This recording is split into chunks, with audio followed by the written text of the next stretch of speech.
Every year, an estimated 115.3 billion baht is drained from the Thai economy through gray capital networks.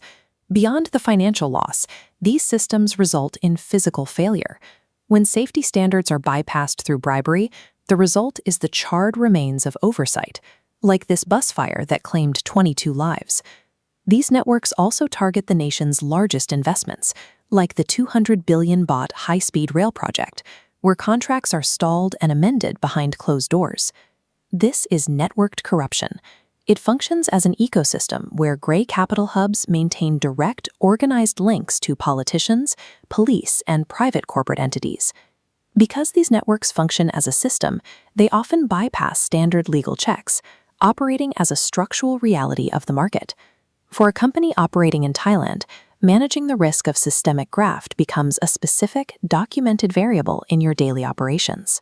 To counter this, the Thai private sector established a collective defense, the Private Sector Collective Action Against Corruption, or CAC. Backed by the country's leading trade associations, the CAC aims to move anti-corruption from a moral stance to a technical implementation of internal controls. But joining the CAC is a significant commitment. You are volunteering your business for a rigorous, data-driven bureaucratic audit. This leads to a difficult ROI calculation. Is this administrative friction a necessary wall for your long-term survival, or a costly distraction while competitors find ways to work around the system?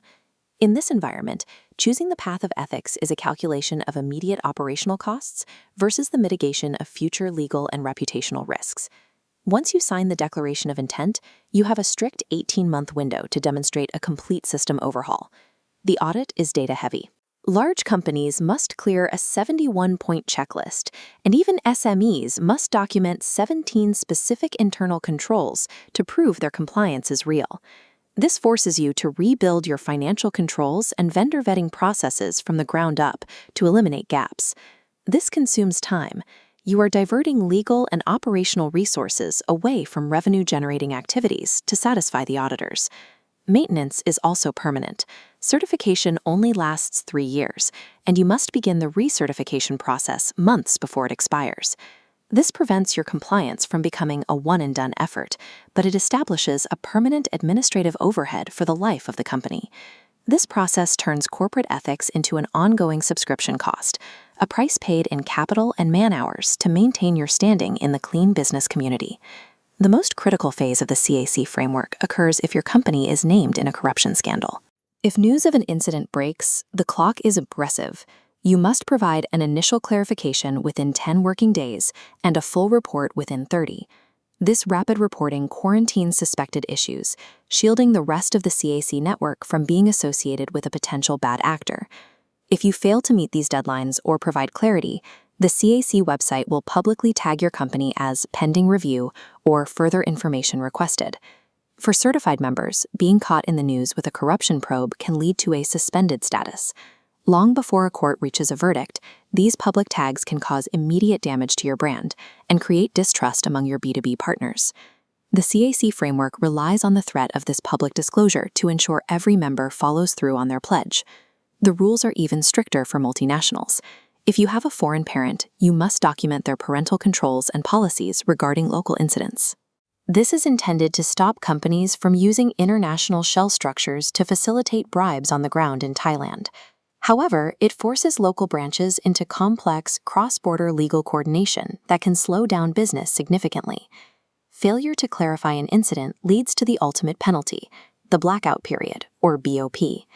If you cannot prove your innocence or fix your internal controls within the allotted time, the BOP is triggered. This results in a mandatory 6-month exile from the certified network. In a world of tight supply chains, a 6-month BOP can lead to the loss of major contracts and the termination of partnerships that take years to build. The CAC framework functions as an organizational firewall, drawing its strength from the same administrative friction that makes it difficult to maintain. To decide if this ROI works for you, we have to look at your specific corporate profile. On the green side, the best fit is for multinational corporations, large public companies, and those who serve as critical B2B suppliers. These entities trade on institutional trust. Their primary risk is not the cost of an audit, but the massive fallout from a single corruption scandal. For them, the overhead of the CAC is a manageable insurance premium against the much higher cost of a legal or reputational disaster. On the other side, there are companies for whom signing the pledge may be premature. If you are an SME currently struggling with basic operational stability, wait. Do not sign if you lack the spare manpower to survive the 18-month audit window without hurting your core business. You should also avoid joining if your sector is still structurally reliant on legacy political patronage to get work done. Signing the pledge and then failing the incident management process publicly is far more damaging than never joining at all. Corporate ethics in a complex market requires significant capital. Understand your operational limits before you make the pledge public.